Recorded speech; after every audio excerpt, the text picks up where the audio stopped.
Hola, tengo el gusto de contar nuevamente con la colaboración de Miguel Sabido. Miguel trabaja en el Departamento de Física de la Universidad de Guanajuato. Es experto en gravitación y en física matemática. Y en esta ocasión nos platicará si necesitamos una nueva teoría de la gravedad. Muchas gracias, Miguel, por aceptar esta invitación. Te cedo la palabra. Hola Selena, pues muchas gracias por la invitación y pues darme la oportunidad de estar otra vez aquí platicándole a todos estas inquietudes que nos surgen con el tiempo, ¿no? Entonces, como bien comentaste, pues mi área de investigación es la gravedad y la física matemática, fiel creyente de la relatividad general, y mientras he estado trabajando en el área, empiezan a surgir algunos asuntitos, algunas cositas que no empiezan a cuadrar en estas ideas de concepciones que tenemos en particular y en general del universo, ¿no? Y entonces ya tiene unos años que he estado trabajando en nuevas propuestas que extenderían esta teoría de la relatividad general de Einstein, que ya tiene más de 100 años, y, y tratar de proponer algo que resuelva algunos enigmas que hay. Y entonces la idea de la charla es presentarles un poquito cómo las ideas, las observaciones nos han ido llevando a construir teorías, en particular, de nuevo, la gravedad, y cómo esas mismas observaciones y experimentos nos van haciendo necesario que desechemos estas preconcepciones que tenemos y, y más o menos llegar al momento en que nos encontramos, si realidad como en estos momentos necesitamos irnos a una nueva teoría de la gravedad o simplemente ya tenemos el resultado final, ¿no? No les doy no les quiero espolear el resultado, pues se los platicaré al final, ya se han de imaginar que por qué lo pongo de esta forma, ¿no? Entonces, pues les voy a empezar a platicar un poquito de historia, ¿no? Antes, la gente pensaba que el universo estaba, o todo lo que observaban, ¿no? Los griegos estaba formado por cuatro elementos, ¿no? Son famosos los cuatro elementos: el agua, el fuego, la tierra y el aire. Y entonces pensábamos, por ejemplo, en la tierra, pues es lo que jalaba las cosas, la lumbre, las cosas que flotaban, el aire, perdón, las cosas que flotaban, etcétera. Entonces, sí había esta idea y bien metida en la cabeza de la gente que eso era suficiente para hacer todo lo que había en la naturaleza. Todo lo que observábamos tenía que estar construido de eso. Las piedras caían porque querían irse a la tierra, ¿no? Y la gente lo observaba y esa explicación aparentemente era suficiente porque estaban conformes con lo que estaba ocurriendo. No podemos negar los avances de la civilización griega, ¿no? O sea, lo que construían, todo lo que hicieron. Y estaban basadas en estas ideas filosóficas. Y de momento había observaciones que no podían explicar, ¿no? Y entonces para eso propusieron la existencia de un quinto elemento. ¿Verdad? Ese quinto elemento, le llamaron éter. Este es de la película El Quinto Elemento para los jóvenes que no la han visto. Y lo que surgió fue que ocupábamos algo nuevo porque había un fenómeno que no se podía explicar. ¿Verdad? Actualmente vivimos una época interesante. Nuestra naturaleza, los físicos teóricos piensan que todo se puede explicar con sorprendentemente cuatro fuerzas fundamentales. La teoría nuclear fuerte, que es la que mantiene los núcleos de los átomos pegados, los protones con los protones, etcétera. La teoría nuclear débil, que es la que origina los decaimientos del protón en ciertas partículas nuevas. Por ejemplo, el protón se convierte en un electrón y un neutrino. Si no saben qué es, no importa, no son sus constituyentes, ¿verdad? La fuerza electromagnética, con la que vivimos día a día, es la que nos permite tener la luz prendida, la que nos permite tener los imanes que se pegan, lo que nos permite tener motores, lo que nos permite tener comunicaciones, que nos permite estar platicando en estos momentos. El avance tecnológico del siglo XX de la humanidad es en base al entendimiento de la teoría electromagnética y la capacidad de utilizarla para generar tecnología que nos facilita la vida, ¿no? Y la gravedad, que es la cuarta fuerza fundamental de la naturaleza, que la conocemos desde el primer día que nos caímos, ¿sí? Es la que nos mantiene pegados en la Tierra, es la más débil de todas y es la que pensamos que domina a gran escala el universo, ¿no? Y entonces estamos en una etapa, como vamos a ver más adelante, en la que existe algo, en la que la gente pensaba que debe haber algo nuevo, y si no queremos algo nuevo, tenemos que modificar esto que se encuentra aquí, ¿no? Entonces, ¿cómo surge un poquito la idea de la gravedad, no? La idea de la gravedad es muy antigua. La gente le gustaba observar la noche, ver el cielo, las estrellas, y algunos modelos antiguos del sistema solar, o sea, era ese el de, por ejemplo, creo que este es hindú, que decía la gente, no, pues es que la Tierra es plana. Aunque ahí no se ve plana, pues imaginaban que la Tierra era plana, ¿no? Y le preguntaban, bueno, ¿y sobre qué está la Tierra? Ah, pues está sobre unos elefantes. Tiene todo el sentido del mundo, ¿no? A lo mejor para un hindú del siglo no sé qué, ¿no? Y esos elefantes se caen, ¿sobre qué están? No, pues sobre una tortuga. Ah, no, pues sí. ¿Y la tortuga? Pues sobre una víbora así como está en el dibujito, ¿no? El primero de estos dibujitos o mejor dibujada, etcétera, ¿no? Y otras ideas diferentes, ¿no? De otras culturas, por ejemplo, la gran profundidad, la Tierra ahí se ve flotando en el dibujito de la derecha, superior derecho.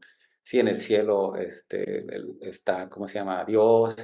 Hay otro, el de Anaximander, modelo del universo, la Tierra en el centro, luego hay una parte de aire y una esfera sólida, y sobre esa esfera está el Sol y las estrellas, etcétera, y todo eso rodeado por un aro de fuego, ¿no?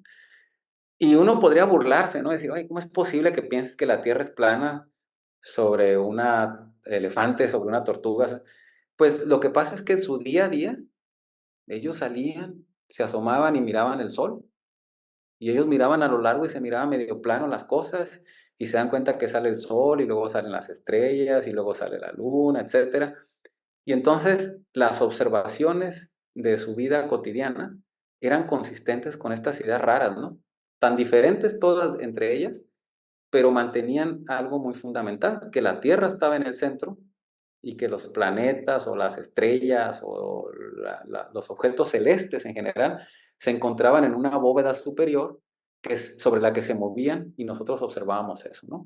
Y ustedes salen en la mañana y ven que el sol sale de un lado y se mete por otro, y la luna sale de un lado y se mete por otro, y entonces su observación pues es bastante consistente con estos modelitos, ¿no?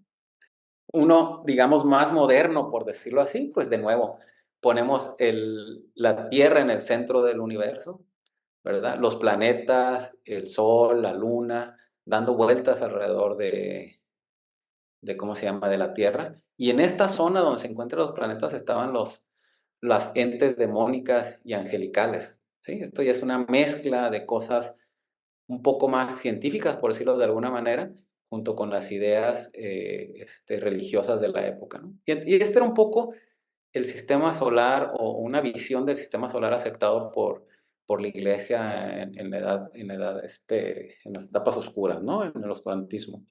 El problema de este sistema es que es incompatible con las observaciones. Y la observación que echaba a perder este modelito era observar el cielo, identificar el planeta Mercurio y ven cómo se va moviendo en el cielo, digamos, hacia la derecha. Y después de cierto tiempo, y cuando digo tiempo me refiero a meses, empezaba a moverse en la dirección opuesta. Y después de cierto tiempo se volvió a mover en la dirección correcta. Eso no le pasaba al Sol, no le pasaba a la Luna, nomás a ese planeta, ¿no? A Mercurio. Y entonces, la explicación, o una posible explicación, surge de parte de Copérnico, que se le ocurre de pensar que en el centro está el Sol y los planetas dan vueltas alrededor del Sol. Y entonces, cuando nos vamos acercando a Mercurio, perdón, a Marte, dije Mercurio, perdón, era Marte, nos empezamos a acercar a Marte, este empieza a moverse hacia atrás, ¿sí? Ya que lo rebasamos, ¿sí? Entonces, aparentemente, desde la Tierra, el planeta Marte se mueve a veces hacia enfrente y a veces hacia atrás, ya que la Tierra gira más rápido alrededor del Sol o en menos tiempo alrededor del Sol que Marte. Mercurio va a ser importante más adelante y por eso fue la confusión o la mezcla de palabras, pero pueden ver en esa imagen, está la Tierra, está el Sol en el centro y luego se ve la órbita de Marte como una estrellita, está en rojo de hecho, ¿no? Porque es muy relevante. Entonces, recuerden o que se les quede un poquito grabado la idea de que ocurrió que este movimiento retrógrada del planeta Marte fue fundamental en replantear cómo están organizado nuestro sistema solar.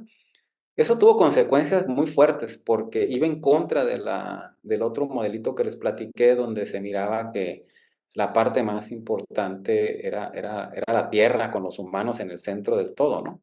Conceptualmente esto cambia radicalmente, va en contra a lo mejor de las enseñanzas de la iglesia, hubo persecución en ese momento, o sea, fue algo así bastante radical. eh, Ahora no pasa de que escribes un artículo de investigación y te lo rechazan, ¿no? Antes te podrías terminar en la hoguera por andar sacando ideas revolucionarias, ¿no? Y entonces se propone este modelo, no era del todo aceptado por toda la comunidad científica o por toda la comunidad, digamos, en esa época, porque había otras ideas en el mercado, ¿no? Por ejemplo, están los sólidos de Platón, que son estos 5 que pongo ahí, y entonces se correspondía, más la esfera, ¿no? Entonces correspondían uno a uno con los planetas, ¿no? Con los planetas conocidos en ese momento. Y entonces hay un modelo que querían empujar donde había una correspondencia uno a uno entre los sólidos de Platón y los planetas. Y entonces, si eso fuera algo fundamental, una idea fundamental, pues deberíamos ser capaces de construir un modelo del sistema planetario en base a estas ideas matemáticas, ¿no? El proponente fuerte, pues fue Johannes Kepler. Él tenía esa idea, ¿no? Él quería construir, ahí se ve la imagen del modelito que quería construir. Las órbitas de los planetas eran en las esferas que rodeaban cada uno de estos sólidos perfectos, ¿no? Ahí se ve la esfera más grande alrededor del cubo, ¿cómo se llama? La otra más chiquita alrededor del tetaedro, etcétera, ¿no? Y entonces él quería construir eso. Ahí se ve la imagen en la parte izquierda inferior de cómo quería construir su modelo del sistema solar. Y entonces para poder ajustar los tamaños y medidas, necesitaba datos, ¿no? Observaciones astronómicas, y pues él no era precisamente el mejor astrónomo del mundo, creo que ni le interesaba, y entonces se tenía que juntar con alguien que lo hiciera, ¿no? Y ese fue Tycho Brahe, que era un aristócrata, eh, ahí lo que he leído es que era muy fiestero, se ponía a observar el cielo y tenía las mejores observaciones de la época y las guardaba y las cuidaba mucho, ¿no? Entonces, Kepler decide irse ahí a trabajar con él, ser ahí como su ayudante, porque él pensaba que teniendo los datos correctos iba a poder describir bien el sistema solar con las observaciones que tiene. En esa época, recuerdo, no sabía la existencia de Urano ni de Neptuno, ¿no? Entonces, los objetos que miramos en el cielo quedaban en correspondencia con estos sólidos perfectos, ¿no? Platónicos. Y entonces, lo que concluyó Kepler, voy a poner unos dibujos, no se preocupen demasiado de esa parte, pero se dio cuenta que los planetas se mueven en una elipse, ¿sí? Con el Sol en uno de sus focos, ¿no? Ahí se ve en el primer dibujito, los focos son 2 puntos, ¿verdad? Y la distancia, la suma de las distancias de un foco al planeta y del planeta al otro foco siempre es constante y genera esta curva que es como un huevo, ¿no? Cuando estamos en el plano, esto es lo que llamamos la elipse. Entonces, fue el primer descubrimiento que hizo Kepler. Pudo ajustar todas las observaciones de los planetas que tenía Tycho Brahe con el hecho de que se movieran en una elipse. Ya no está en el centro de un círculo, está en una elipse. 2. Se dio cuenta que la línea que barre el planeta, fíjense, por ejemplo, en la imagen de abajo, tenemos el área A, ¿sí? Sacamos una línea de la órbita de la elipse al Sol y recorremos esa distancia para que se forme ese triangulito A, ¿verdad? El tiempo que tardó en recorrer esa parte de A es el mismo que tarda en recorrer la parte C y la parte B, de tal manera que las áreas A, B y C son iguales. Y entonces, en consecuencia, fíjense cómo la flechita roja que está en la A es más cortita que la flechita C, ¿verdad? Y eso tiene consecuencia que cuando el planeta está más cerca del Sol, pues gira más, se mueve más rápido, va más rápido para recorrer la distancia, ¿no? Y la última es un poquito nomás la voy a mencionar, no voy a hablar más de ella, que es el cuadrado del periodo orbital es proporcional al cubo del eje mayor, ¿no? Ya es un poco más elaborada, ¿no? Lo que quiero llegar es de que de todas las observaciones que hizo Tycho Brahe, Johannes Kepler las pudo poner en esas 3 leyes. Y de entrada, pues al decir que está dentro de un foco, del foco de una elipse, pues su idea de un sistema solar basado en los sólidos platónicos, pues se va a la basura, ¿no? Y entonces de nuevo llegamos a este punto donde una observación tira a la basura nuestras ideas preconcebidas y nos obliga a construir un modelo más moderno. Y entonces vamos aprendiendo, o se ha logrado, o es la manera que avanza la física, es, tenemos un experimento, no lo podemos explicar con nuestras ideas, tenemos que buscar una idea nueva para explicar el nuevo experimento. ¿Va? Bueno, estas leyes de Kepler fueron derivadas de manera teórica por Isaac Newton. A partir de su ley de la gravitación universal, él pudo calcular y predecir esas tres leyes. Y la formulita que está abajo, que de nuevo no nos importa demasiado para esta charla, es que es capaz de reproducir las tres leyes de Kepler y por ende las observaciones o explicar las observaciones de Tycho Brahe, ¿no? Entonces, una formulita tan trivial podía explicar todo lo que se había observado. Entonces, todos estaban felices, se considera la primera teoría correcta de la gravedad, que es la gravedad newtoniana, es una teoría bastante viejita, bastante útil, todavía se usa en astronomía bastante, ¿sí? De hecho, es el caballito de batalla, ¿no?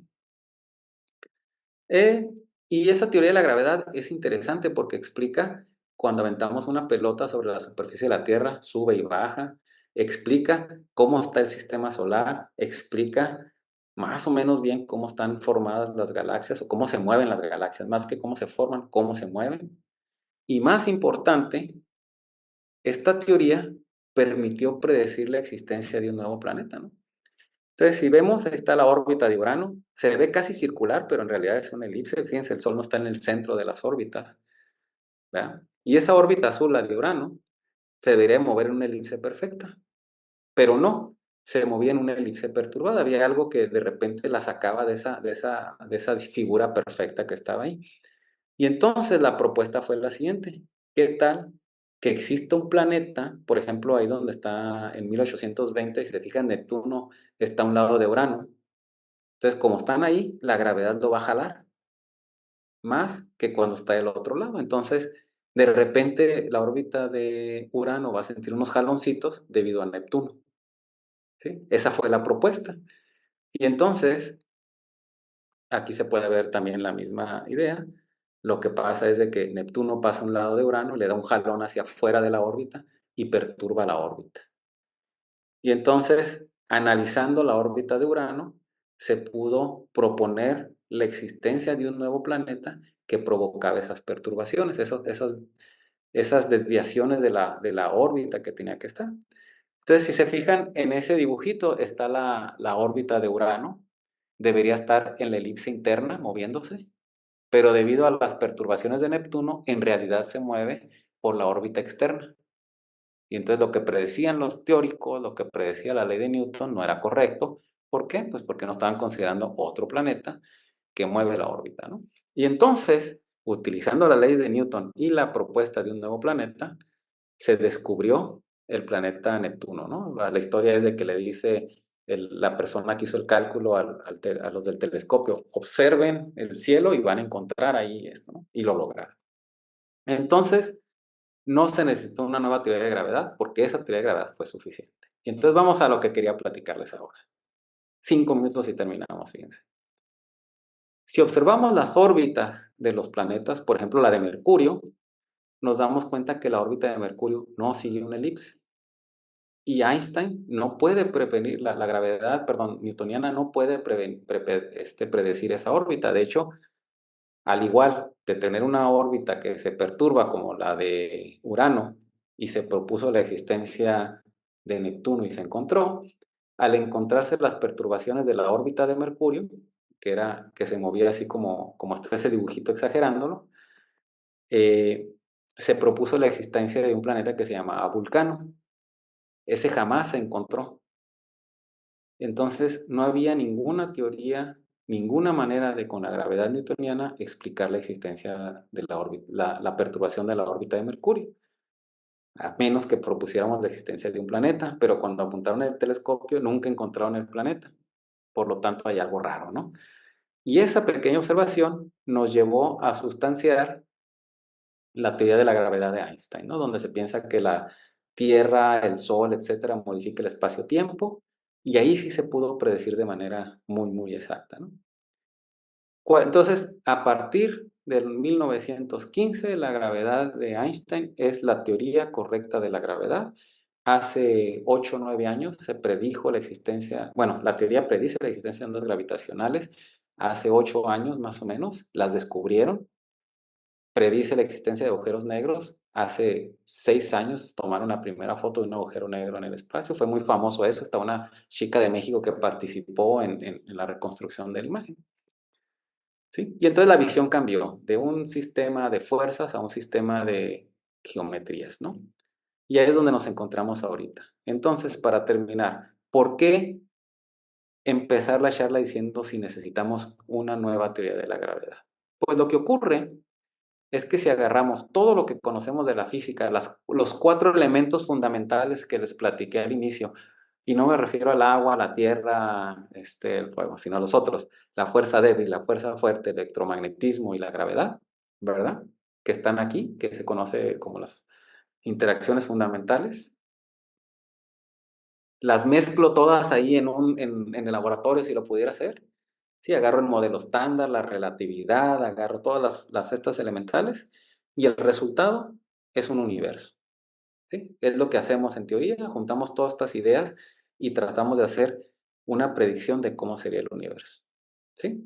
Y lo que concluimos es que el universo explotó, ¿sí? De un Big Bang, empezó a crecer, y al irse enfriando, porque va creciendo, se va enfriando, se empiezan a formar estructuras, primero, ¿cómo se llama? Algunos átomos, luego algunas moléculas, y luego estas se colapsan y forman algunas nubes donde se forman estrellas y se forman galaxias y tal, hasta llegar 13.000 millones después, 14.000 millones al tiempo actual, que es la edad predicha del universo. Y entonces el universo pues empieza a perder energía después de la explosión y la gravedad le dice pues vamos a aplastarnos de nuevo a disminuir nuestra velocidad, ¿no? A colapsarse. Y las observaciones concluyeron lo siguiente, que el universo actualmente no se está contrayendo, sino se está expandiendo. ¿Y por qué se expande? Pues no sabemos, a menos que metamos cosas nuevas, algo que llamamos energía oscura y materia oscura. Entonces, en ese dibujito ahí, lo amarillo, ese 5%, es lo que está contenido en los 4 teorías fundamentales, ¿no? En los 4 elementos, por decirlo así, la fuerza débil, la fuerza, todas las partículas, todo lo que sabemos está en ese 5%.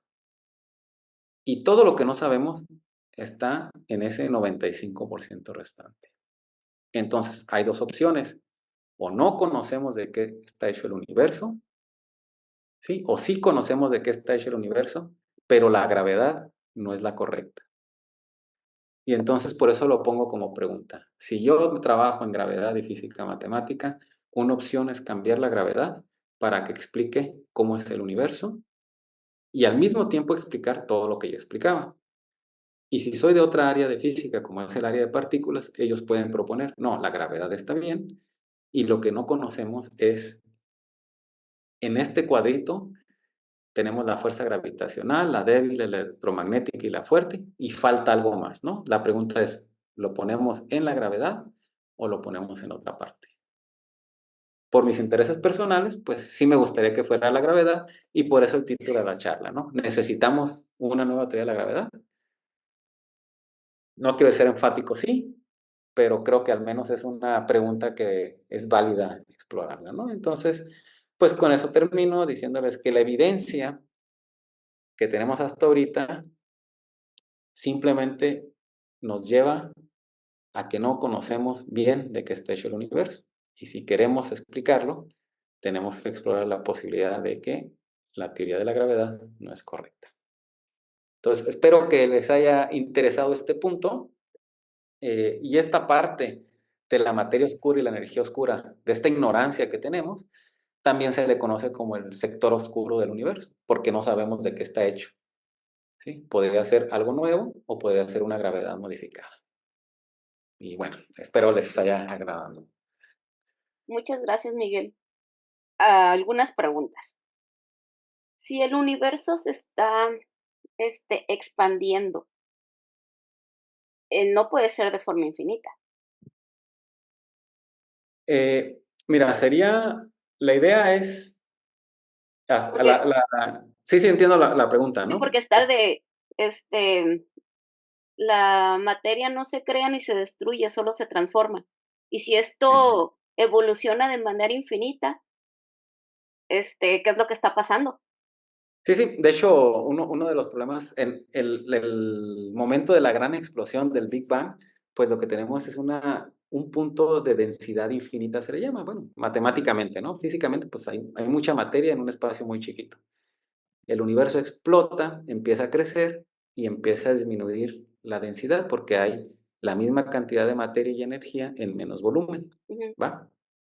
Bueno, lo sorprendente es que la cantidad de energía oscura que tienes que poner es como de 10 a la menos 52, el valor de la constante. Es una cosa pequeñísima, ¿no? ujú, Lo que ocurre, y es donde empieza a complicarse las cosas, la energía oscura es una energía rara, que a diferencia de todo lo demás que hay en el universo, que cuando pones dos cosas, uno a un lado de otro se atraen gravitacionalmente, la energía oscura tiene la característica que empuja las cosas, ¿sí? Entonces, es uno de los problemas que yo tengo con la energía oscura. Necesito meter algo en el universo que no se comporta como nada de lo que conocemos, ¿sí? Genera una presión negativa que hace que el universo se expanda en vez de contraerse.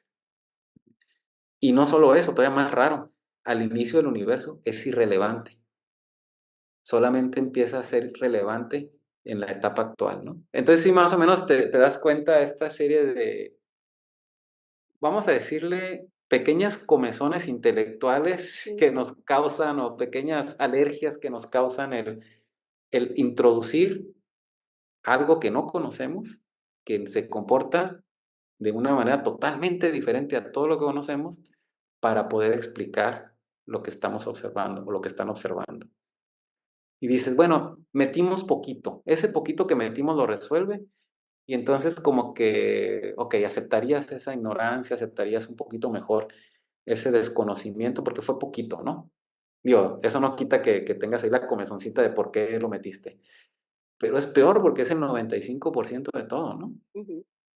Sí, y hay todo un sector de la comunidad de físicos que dice, bueno, lo que pasa es que, pues, es un poco, exagerado querer explicar todo, ¿no? A lo mejor es eso, ¿no? A lo mejor no se puede.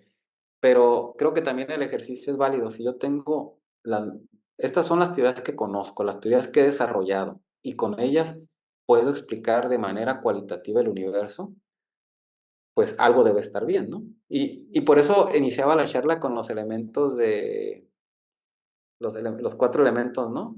O sea, la gente en realidad pensaba que con esos 4 podía explicar todo, ¿verdad? Y tuvo que haber una revolución en el pensamiento humano para darse cuenta que no. No digo que tengamos que hacer una revolución tan fuerte en estos momentos, pero tampoco, debemos casarnos con que es lo único que hay, ¿no? A lo mejor sería la moraleja de esto, ¿no? O sea, mantener la mente abierta a que hay cambios que tenemos que introducir en nuestras teorías fundamentales y tratar de guiarnos, pues, por los experimentos y las observaciones, ¿no? Pues solamente así avanza la ciencia, ¿no? Si nos Sí, sí, sí. conformamos, Ahí nos quedamos, ¿no? ahí nos quedamos. Y de nuevo, pues el día a día, la vida al día a día va a seguir igual, ¿no? No se Ujú. preocupen de que si esto está bien o está mal vaya a cambiar mucho, pero puede dar avances interesantes en tecnologías, ¿no? Mira, simple y sencillamente, si los ópticos no se hubieran puesto a jugar con el rayo láser, ¿cómo Sí, sí, estaríamos ahorita? sí, sí, sí. Pasaron 50 años más o menos para, poder dominar esa luz, curiosa, ¿no? Eh, Sin utilidad. recuerdo cuando yo estaba joven, que mi papá, el control remoto de mi papá era, ve y muévele, cambia el canal. Y con el desarrollo de la teoría electromagnética, que se fue mejorando el estado sólido, los circuitos integrados, etcétera, pues ahora tenemos un control.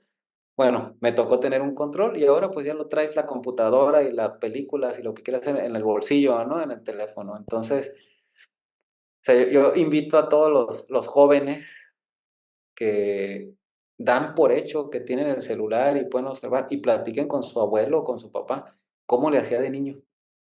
Y es un cambio en la forma de vida radical, ¿no? Entonces, Yo creo que ese es uno de los grandes valores de la ciencia, de todas las áreas de la ciencia, o sea, la mejora en la vida de la humanidad, ¿no?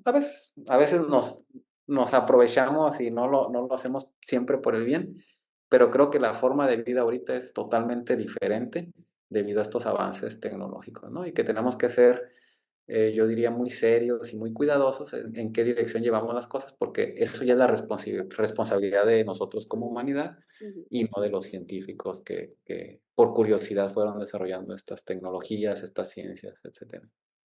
sí. ¿Y qué nos puedes decir de la teoría, la famosísima teoría de cuerdas que, si mal no recuerdo, hace como 20 años, fue un boom porque decían que con esto Sí. iban a describir el universo?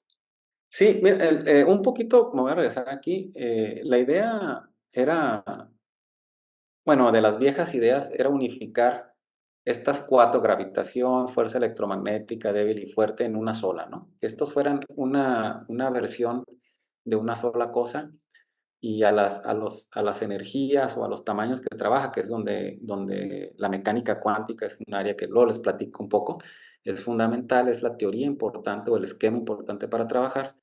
La gravedad no se porta bien. Y entonces se descubrió que bajo ciertas condiciones se puede tener un modelo altamente idealizado, donde puedas tener algo que se comporta como gravedad y algo que se comporta como fuerzas estas que están de lado, las otras 3 de la derecha, ¿no? Bueno, el precio que pagas es que debe haber 10 dimensiones del espacio, cuando pues solamente observamos 3, y el tiempo, ¿no? Que también le damos el papel de dimensión. Esas dimensiones son tan pequeñitas que no se pueden observar con los experimentos actuales.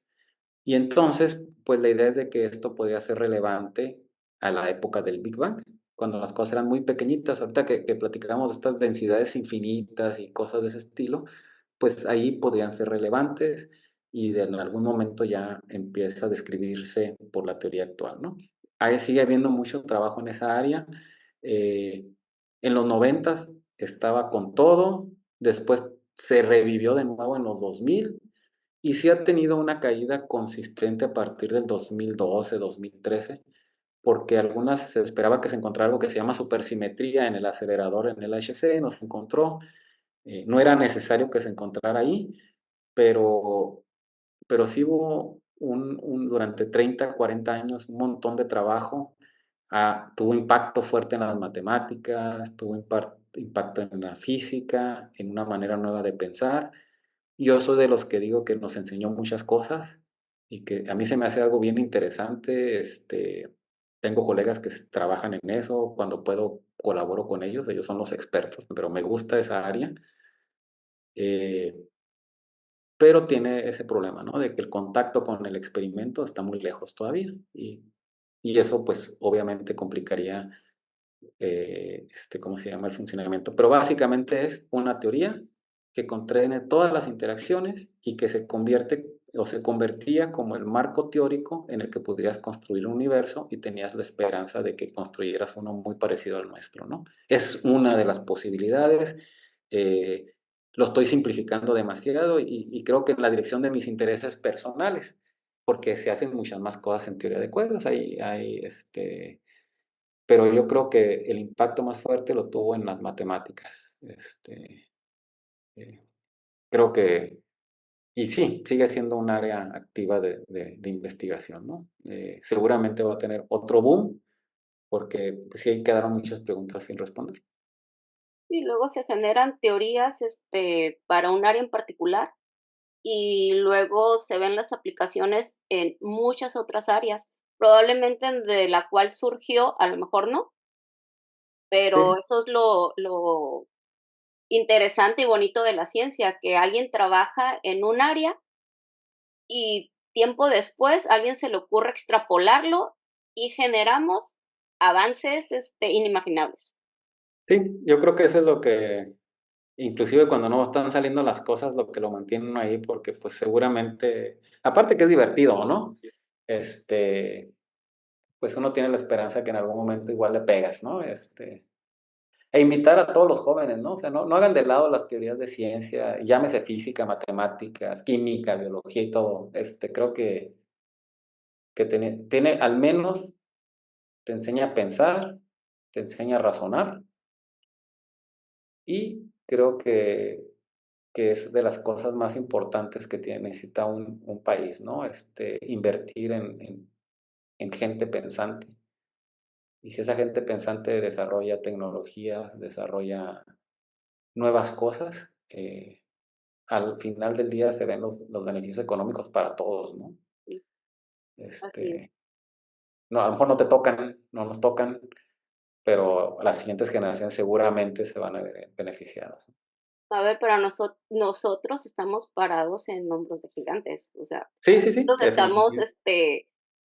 viviendo los beneficios de personas, de grandes científicos, que no vieron los frutos. Ahí está Einstein, Sí, sí.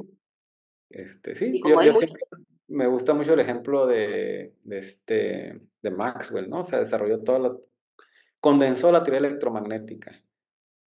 Y si no hubiera electricidad y magnetismo, no se hubiera entendido al nivel que permitieron sus ecuaciones entenderlo, la vida actual sería totalmente diferente. Si los resultados de principios de 1900 ahí con la mecánica cuántica y los desarrollos no se hubieran entendido, no tendríamos computadoras, no tendríamos todo lo que tenemos ahorita. Entonces, bueno, si no fuera por los aceleradores de partículas, creo que ahí desarrollaron el lenguaje HTML para poder pasar horas en internet, ¿no? O sea, creo que a veces se pierde de vista el gran impacto que se tienen estas ideas y pues Pues ojalá. Alan Turing, por ejemplo, Ajá, exactamente, ¿no? Turing, que sus ideas en cómputo pues son fundamentales todavía, ¿no? gracias a él aquí estamos. Entonces, sí. Y pues que invitarlos, ¿no? Que se involucren más en esto a nivel científico, profesional, a nivel divulgativo. Y a veces es más interesante aprender estas cosas. Y una vez que van metiéndose en este mundo, lo van a disfrutar más y no perder. Bueno, sí es bueno ver algunas otras cosas de vez en cuando, pero creo que es un buen hobby el meterse en las. Hablando de hobbies, ¿ya viste la serie de Netflix del problema de los tres cuerpos? Sí, sí, sí, está ¿Qué buena te la pareció? serie. Pues, desde el punto de vista de física, como ciencia ficción me gustó, soy fan de la ciencia ficción. Eh, el problema, la parte que se me hizo bien interesante es cuando utilizan a la comunidad a toda la gente con unas cartoncitos y que lo resuelven numéricamente, ¿no? Ujú. Entonces, a mí se me hizo bien interesante porque, pues, el problema de los tres cuerpos se resuelve numéricamente en física, no se puede resolver analíticamente. Y entonces cuando ponen en una de las escenas que están ahí los tres grandes y que dicen, a ver, levanten la mano, y están haciendo un cálculo de unos y ceros con computadora hecha de humanos, para mí se me hizo bien fuerte, ¿no? Porque era como la Facultad de Ciencias aquí de la UABC, ¿no? Que tenías cuando estábamos nosotros, ¿no? Que estaban los de computación, los de matemática, los de física. Ahí juntaban un problema de física que los matemáticos dijeron no se puede resolver y los computólogos pues dijeron hay que hacer la computadora, hacerlo numérico para mí esa escena se me hizo bien interesante, ¿no? Y a lo mejor a muchos no les llamó la atención, pero a mí en particular esa me dije, ah, mira, qué ingenioso fue ¿cómo se llama? El director o el que escribió el guión, no sé, para plantear un problema numérico que para mí sería imposible explicarle a alguien que tienes que hacerlo numérico porque hay cabos, etcétera, y representarlo en una cosa que seguramente no funciona así con gente, pero que transmite la idea, ¿no? Entonces se me hizo muy interesante. Y bueno, la parte de ciencia ficción, pues siempre me agrada, ¿no? Entonces me capturó la, ¿cómo se llama? La La serie. serie. Y en ese sentido también hasta las series, películas, ya están abordando el tema científico con sustento. O sea, Ujú. no, No, como Superman, por ejemplo, ¿no? sí, sí, sí, sí. Entonces, tratan de explicar el porqué de las cosas, aunque sea de una manera, pues, básica, pero creo que eso es importante, ¿no? Que la gente, y si lo hacen bien, pues claramente la gente se agarró les gustó, ¿no? Entonces, no, a mí me gustó bastante. Son de esas que digo, ay, seguramente va a ser un churro y voy a estarme quejando de toda la ciencia que está mal, Ujú. pero las ideas eran buenas, ¿no? Entonces, a ver si hay segunda temporada. Pues bueno, muchas gracias, Miguel, por No, tu tiempo. al contrario. Este es tu espacio. Estás invitado para la siguiente. Ah, perfecto, pues te tomaré la palabra. Hasta luego. Hasta luego. Nos vemos.